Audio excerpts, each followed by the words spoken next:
NTN 24 con los protagonistas de la noticia. A esta hora hacemos contacto con Daniel Sabán, es el embajador de Israel en Costa Rica. Señor Sabán, gracias por acompañarnos en el informativo de NTN 24. Lo escucha toda nuestra teleaudiencia en el continente americano. Aquí estamos a sus órdenes. ¿Qué significa para su país el retiro de uno de los hombres más fuertes y representativos del gobierno, el ministro de Defensa, Ehud Barak, teniendo además como antesala una semana de conflicto con Hamas?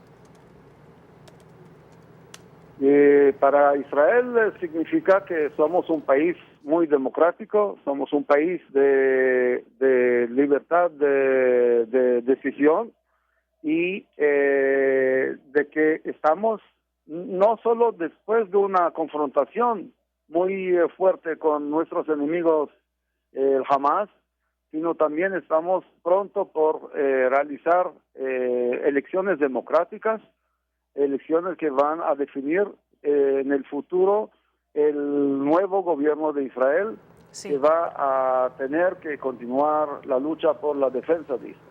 Embajador, Hamas ya afirma que la salida del ministro Barak es una muestra del fracaso de la ofensiva Pilar de Defensa. ¿Qué tan cierta podría ser esta afirmación? Sí. Bueno, el Hamas y sus líderes, bajo esa euforia de un gran triunfo para ellos que han pasado en estos 8 días de confrontación, lanzando misiles contra civiles de Israel, atacando utilizando sus ciudadanos como escudos humanos y después culpando a Israel que no tomó las medidas necesarias. Es un movimiento que está ahora en un momento de euforia, de éxito, pero en realidad cuando vamos a analizar la situación hay todavía mucho camino por lo que ellos opinan.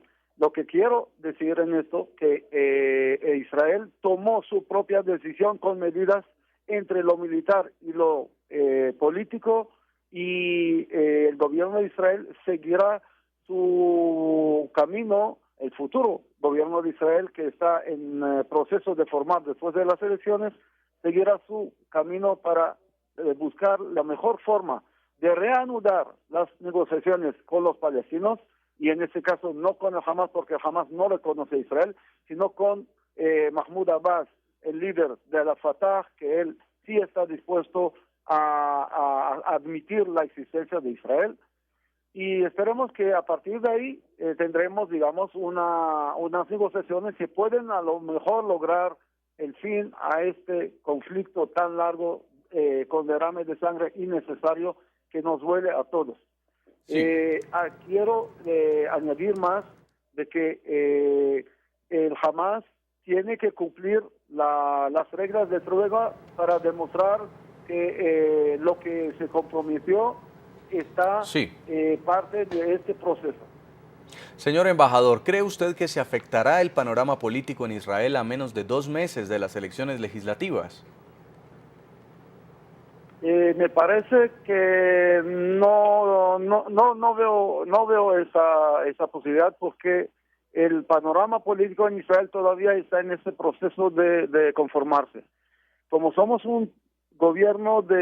tenemos un gobierno de coalición entre partidos, entonces ahí el juego está en plena marcha, cada partido está elaborando su lista, el Likud ayer y hoy está eligiendo sus futuros candidatos a la Knesset, a nuestro parlamento, los otros partidos lo están haciendo lo mismo, el nuevo partido Yesh Atid de Lapid está también en su esfuerzo de consolidarse.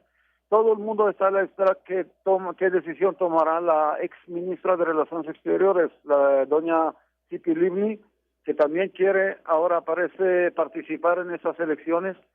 Es decir, todo el panorama político está en turbulencia preelectoral, al igual, pero a diferencia, y no mucha diferencia, de las turbulencias de los países que nos rodean. Pues Daniel Sabán, él es embajador de Israel en Costa Rica. Muchas gracias por haber estado con nosotros. Un gusto.